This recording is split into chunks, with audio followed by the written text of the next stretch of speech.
Good morning dear student. आज के इस वीडियो में हम सोल्व करेंगे प्री बोर्ड एग्ज़ाम 2023। प्यारे बच्चों, ये कक्षा 12th सब्जेक्ट इकोनॉमिक्स और मार्क्स 80 एंड टाइम 3 आ रहा है और इसमें सभी प्रश्न अनिवार्य हैं। इस प्रश्न पत्र में कुल 19 प्रश्न हैं, 19, जिसमें 4 खंड हैं, ए ब स द। ठीक है। और खंड जो ए है, जो ए पार्ट है, उसमें 16 क्वेश्चन हैं जो कि MCQ हैं, वस्तुनिष्ठ प्रश्न हैं। और जो खंड ब है उसमें 2 से 8 तक अति लघु उत्तरात्मक प्रश्न हैं जो कि 2 मार्क्स के हैं, और 9 से 16 तक 4 मार्क्स के हैं, और 17 से 19 तक 6 अंक के हैं। और खंड द दीर्घ उत्तरात्मक प्रश्नों के अतिरिक्त आंतरिक विकल्प उपलब्ध हैं, यानी कि इसमें ऑप्शन हैं। ऐसे प्रश्नों में दी गई छूट में से आपको केवल एक प्रश्न करना है।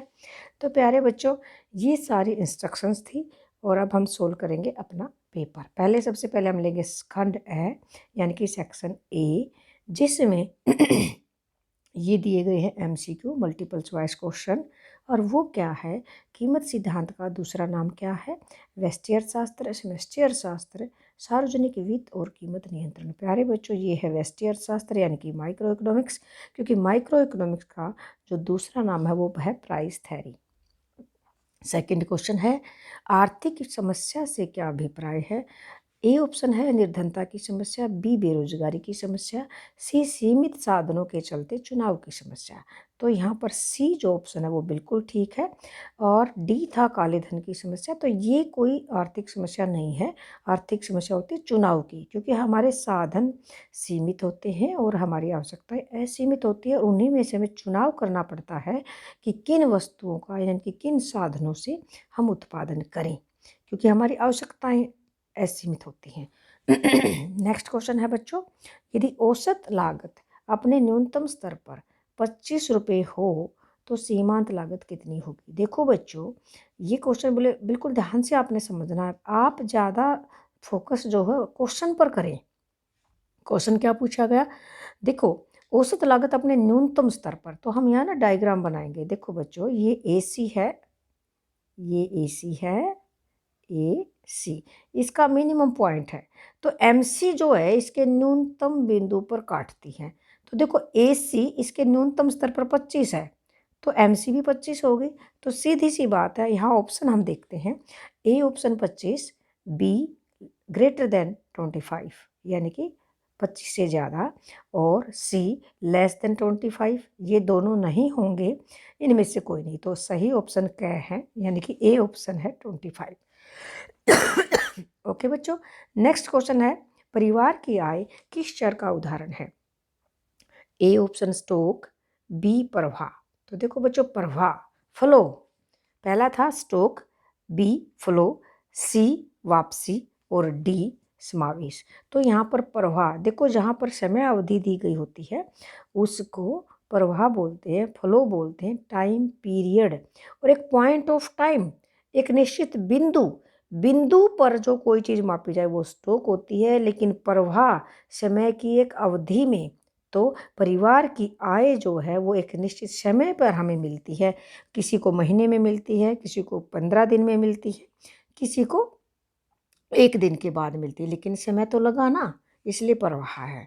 नेक्स्ट क्वेश्चन है बच्चों, बिस्किट निर्माता कंपनी के लिए कौन सी मध्यवर्ती वस्तु होगी।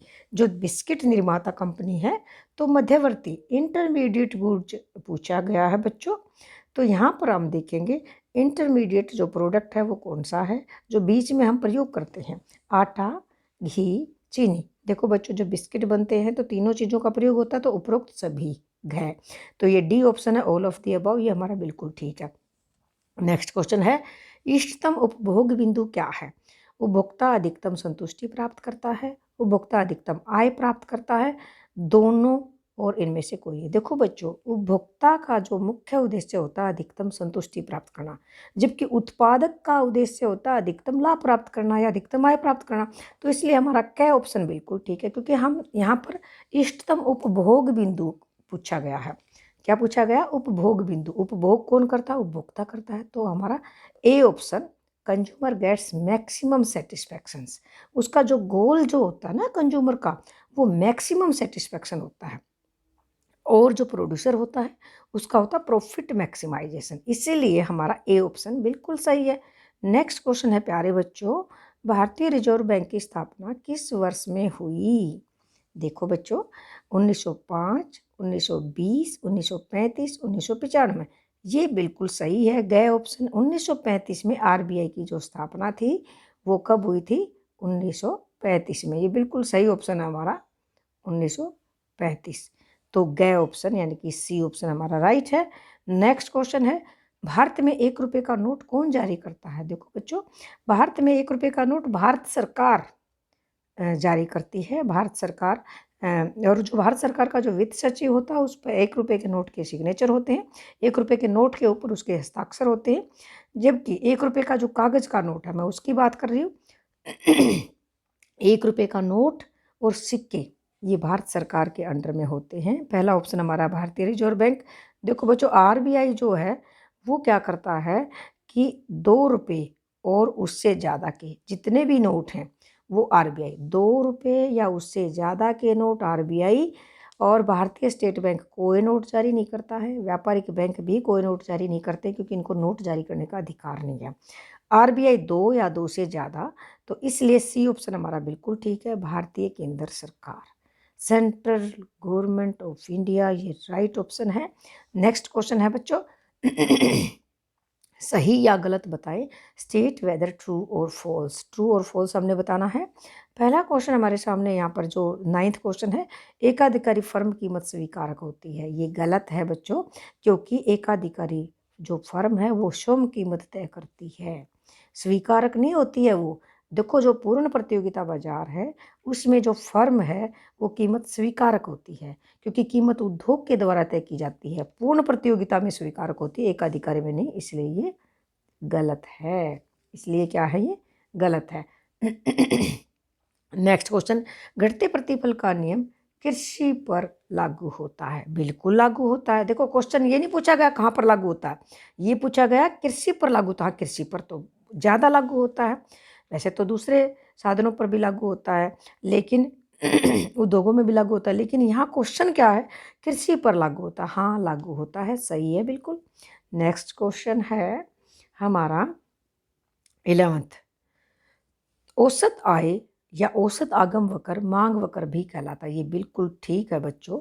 क्यों ठीक है, ये बिल्कुल सही क्यों है, इसका कारण मैं बताऊंगी। देखिएगा बच्चों, जो AR कर्व है वो मांग वक्र भी है। ये होता है AR और इसके यहाँ पर ये होता है MR। तो जो AR है ये डिमांड कर्व भी कहलाता है। ये बिल्कुल ठीक है हमारा। सही है। नेक्स्ट क्वेश्चन है, सम विच्छेद बिंदु अधिकतम लाभ को दर्शाता है। ये बिल्कुल गलत है, क्योंकि सम विच्छेद बिंदु होता है ब्रेक इवन जो पॉइंट होता है, नो लॉस नो प्रॉफिट। लाभ अलाभ बिंदु भी इसको हम कहते हैं। क्या कहते हैं? लाभ अलाभ बिंदु, जहाँ पर नो लॉस नो प्रॉफिट, बिल्कुल ना तो लाभ होता है ना ही हानि होती है, उसको बोलते हैं नो लॉस नो प्रॉफिट। तो देखो बच्चों, इसको डायग्राम के द्वारा भी हम दिखा सकते हैं। ये देखिएगा, ये जो पॉइंट है ये ब्रेक इवन पॉइंट है। यहाँ पर देखो, ये ई पॉइंट है, यहाँ भी है E1।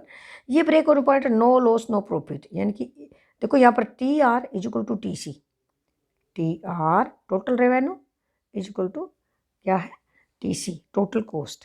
तो यहाँ पर हम देखेंगे तो ये ब्रेक इवन पॉइंट का मतलब होता है नो लॉस नो प्रॉफिट। यहाँ पर नो लॉस है और नो प्रॉफिट है। तो क्लियर हो गया बच्चों। अभी नेक्स्ट क्वेश्चन हमारा है, नेक्स्ट हम देखेंगे, अनिवार्यता की वस्तुओं की मांग होती है, क्या होती है? लोचदार होती है, बेलोचदार होती है? बेलोचदार होती है, इनइलास्टिक होती है। क्यों, क्या कारण है कि अनिवार्य की वस्तुओं की मांग बेलोचदार होती है?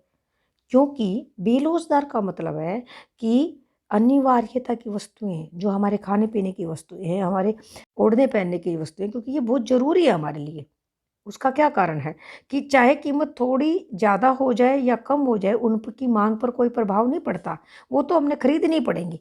जैसे मान लीजिए आटा है, दाल है, घी है, ये तेल है, ये चीज़ें अनिवार्यता की वस्तुएं हैं क्योंकि हमारे भोजन में काम आती हैं, तो ये बहुत ज़रूरी हैं, इसीलिए इनकी मांग पर कोई प्रभाव नहीं पड़ता। लेकिन जो लग्जरी गुड हैं, जो विलासिता की वस्तुएं हैं, उनकी मांग लोचदार होती है।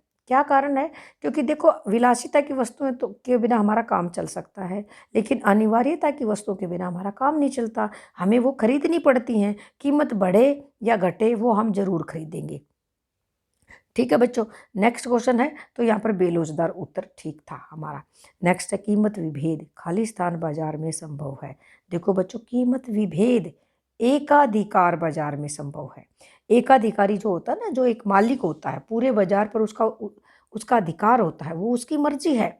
वो गरीब व्यक्ति से कम पैसे ले सकता है, वसूल कर सकता है, और अमीर से ज़्यादा ले सकता है, उसकी मर्जी है।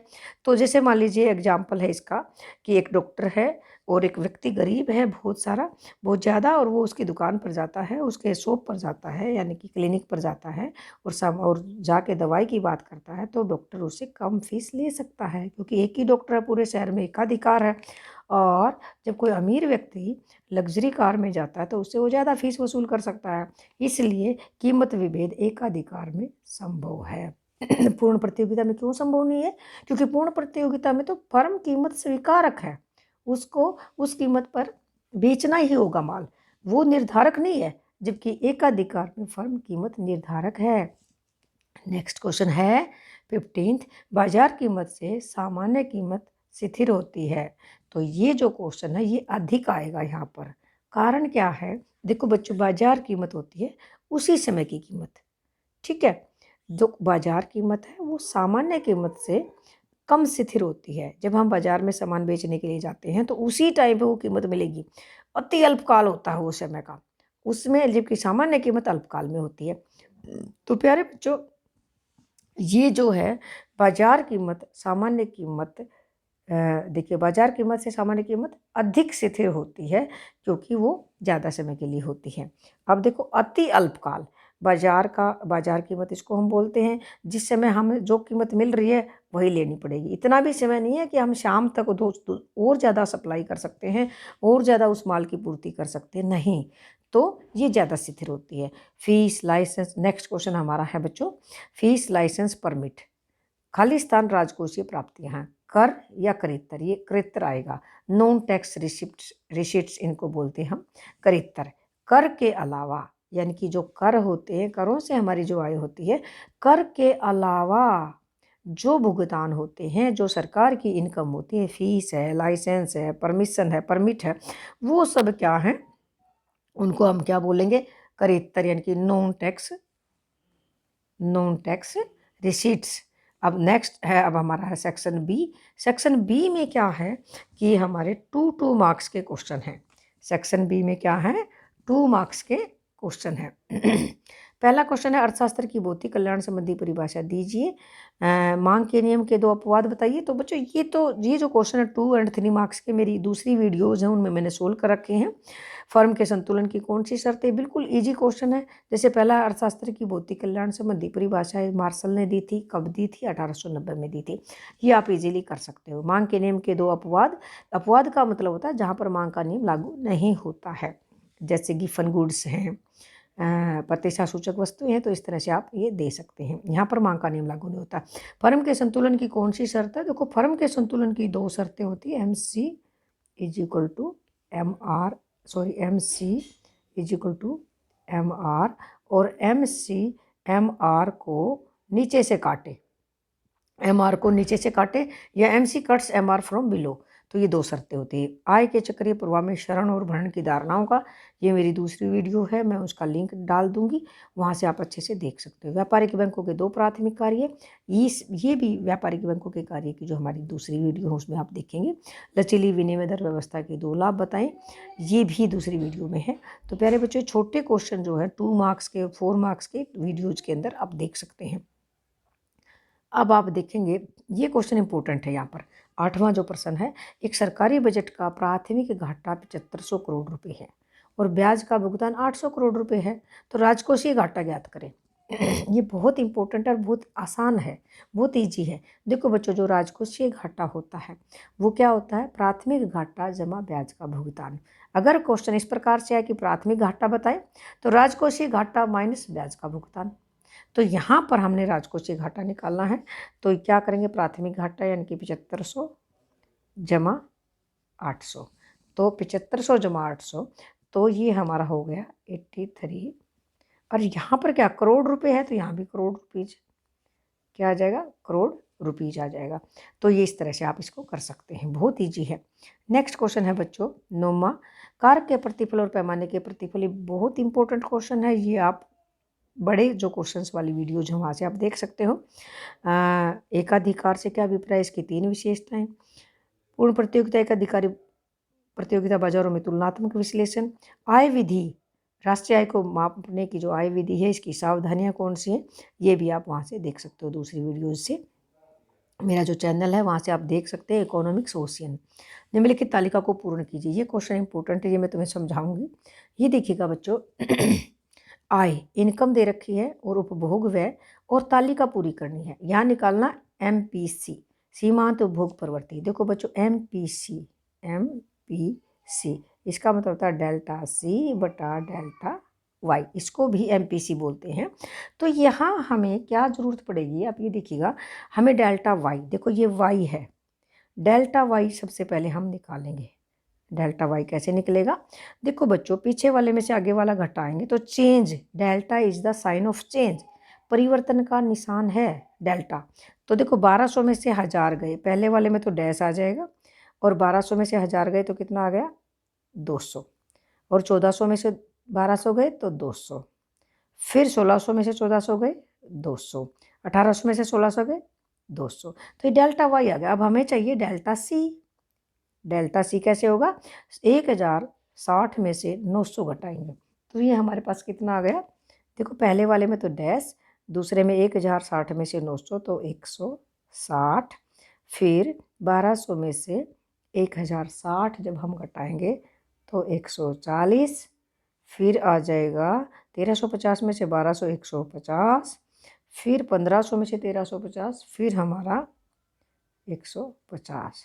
अब ये डेल्टा C बटा डेल्टा Y 200, ये 160 बटा 200 किया हमने सबसे पहले, तो हमारा कितना आ गया?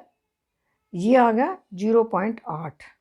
MPC जो है, यानी कि यहाँ आ जाएगा MPC 0.8, पहले वाले में डैश। फिर 140 बटा 200 ये हमने किया तो ये आ जाएगा 0.7। फिर हमारा आ गया, अब हमारा ये आएगा 0.75। तो ये इस तरह से MPC निकला। और अब हमने निकाला MPS क्या होता है? 1 माइनस MPC। तो एक में से 0.8 घटाएंगे तो ये हमारा आ जाएगा 0.2।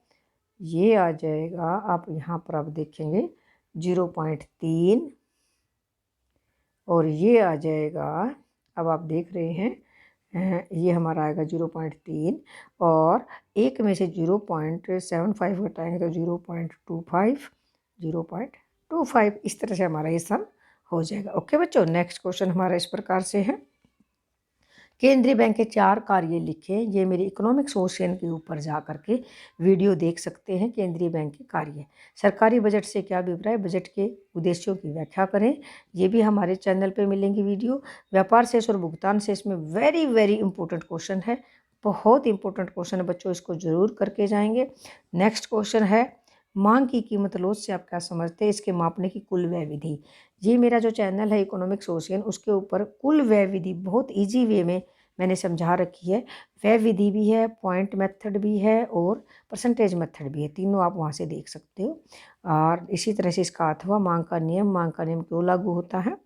नेक्स्ट क्वेश्चन है, पूर्ण प्रतियोगिता क्या है। पूर्ण प्रतियोगिता में अल्पकालीन स्थिति में फर्म के संतुलन, बहुत इंपॉर्टेंट क्वेश्चन है, ये भी मेरी वीडियो आप वहाँ से देख सकते हो। पूर्ति में विस्तार, पूर्ति में वृद्धि का रेखा चित्र सहित वहाँ पर व्याख्या की गई है। राष्ट्रीय आय मापने की व्यय विधि की व्याख्या करें, ये भी हम वीडियो से देख सकते हैं। नेक्स्ट क्वेश्चन इसका अथवा ये मैं यहाँ पर करवाऊंगी। निम्न आंकड़ों की सहायता से राष्ट्रीय आय ज्ञात करें। देखो बच्चों, ये बहुत इंपॉर्टेंट क्वेश्चन है, समझने के लिए है कि निम्न आंकड़ों की सहायता से राष्ट्रीय आय ज्ञात करें। हमें राष्ट्रीय आय ज्ञात करनी है, NNP@FC। खाली अगर राष्ट्रीय आय आ जाए तो NNP@FC होता है। ठीक है, क्या है, हम डाटा देखेंगे। वेतन तथा मजदूरी 180, सामाजिक सुरक्षा में नियोक्ताओं का अंशदान, मालिकों का अंशदान या नियोक्ताओं का अंशदान, ये एम्प्लॉयज़ जो होते हैं दिखेगा। Contribution of employers, not employee, employer जो हमें रोजगार देते हैं उनको बोलते हैं हम, नियोक्ता जो मालिक होते हैं, तो उन्होंने दिया है तो वो हमारी सैलरी में ही आएगा। तो ये दोनों चीज़ जुड़ेंगी। और लाभ, देखो लगान, लाभ, ब्याज, तीनों चीज़ जुड़ती है इसमें। लगान, लाभ, ब्याज को हम प्रचालन अधिशेष भी बोलते हैं, तो लाभ भी जुड़ेगा, ब्याज भी जुड़ेगा। अप्रत्यक्ष कर नहीं जुड़ेगा, इसको हम काटा मार देते हैं। अनुदान भी नहीं जुड़ेगा। और किराया, बिल्कुल लगान और किराए की बात होती है, ये भी जुड़ेगा, ये भी जुड़ेगा, ये भी, और यहाँ पर हमने ये भी। ठीक है, अब मिश्रित आय, ये भी बहुत इंपॉर्टेंट है, ये भी हमारा जुड़ेगा। गिसावट व्यय ये नहीं जुड़ेगा। शुद्ध निर्यात ये भी नहीं जुड़ेगा क्योंकि ये व्यय विधि का है। विदेशों से शुद्ध साधन आय ये जुड़ेगा। तो बच्चों, अब हमने ये हमारी कारक लागत पर राष्ट्रीय आय निकलेगी। कारक लागत पर शुद्ध राष्ट्रीय आय होती है। राष्ट्रीय आय हमेशा शुद्ध होती है, कारक लागत पर होती है। ठीक है, तो अब हम इन सब चीज़ों को जोड़ देंगे। अब देखिएगा, सबसे पहले हमने लिया वेतन तथा मजदूरी 180। हमने क्या लिया, देखो पहले नंबर का हमने लिया 180 जमा 45 जमा हमने लिया 50 जमा 35, फिर हमने लिया जमा 15, फिर जमा 120, फिर 120। इस तरह से हमारा कितना आ गया आंसर, 565। ये हमने एक एक चीज़, हर चीज़ टर्म लेनी है। जैसे सबसे पहले हम लिखेंगे वेतन तथा मजदूरी जमा सामाजिक सुरक्षा में नियोक्ताओं का अंशदान, इस प्रकार से जमा करेंगे। फिर ये न्यूमेरिक जो है यानी कि नंबरों में हमने लिखनी है। अब है क्वेश्चन, यहाँ पर रुपीज करोड़ है, आंसर में आपने रुपीज करोड़ ही लिखना है। अगर आप करोड़ नहीं लिखेंगे, रुपीज नहीं लिखेंगे तो आपका आधा नंबर कट जाएगा, इसलिए ध्यान रहे। तो इस प्रकार से हम ये सोल्व करेंगे। ओके बच्चों, प्यारे बच्चों, मैं उम्मीद करूँगी कि आप सबको अच्छे से समझ में आया होगा। और इसी के साथ धन्यवाद।